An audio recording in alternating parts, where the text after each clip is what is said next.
სიჩქარის გადაჭარბებაზე ვიდეო ჯარიმასთან ერთად მძღოლს მართვის მოწმობის ქულებიც დააკლდება. მთავრობა ახალი სისტემის დანერგვას გეგმავს. ამ ეტაპზე კამერით დაფიქსირებულ ასეთ დარღვევაზე მძღოლი მხოლოდ ფულად ჯარიმას იხდის. ასევე იგეგმება დასახლებულ პუნქტებში სიჩქარის მაქსიმალური ლიმიტისა და მისი დასაშვები გადაჭარბების ზღვრის შემცირებაც. სასკოლო ფორმების ყიდვა ნაღდი ფულით შეუძლებელი იქნება, მათი შეძენა მხოლოდ უნაღდო ანგარიშწორებით მოხდება. მოქალაქეები ფორმების შეძენა სპეციალურად განსაზღვრულ პუნქტებში ან ონლაინ შეძლებენ. თუ რეალიზაციის პუნქტში ტერმინალი არ იქნება ან ტექნიკურად გაუმართავი აღმოჩნდება, საფასურის გადახდა საბანკო გადარიცხვითაც იქნება შესაძლებელი.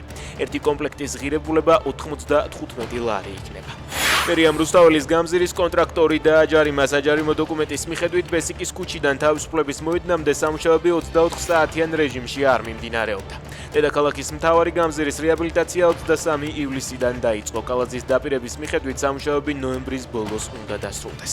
წამება ან არაადამიანური მოპყრობა, ქალების მიმართ ფიზიკური თავდასხმის, გაუპატიურების ან სიკვდილის მუქარის შემთხვევების, სამოქალაქო საზოგადოების, მედიისა და ოპოზიციის ლიდერების წინააღმდეგ გატარებული რეპრესიული ზომები. ევროკავშირის 2025 წლის ყოველწლიურ ანგარიშში წერია, რომ 2025 წელი საქართველოსთვის ადამიანის ფუნდამენტური უფლებებისა და დემოკრატიული ინსტიტუტებისთვის მძიმე გამოწვევად იქცა.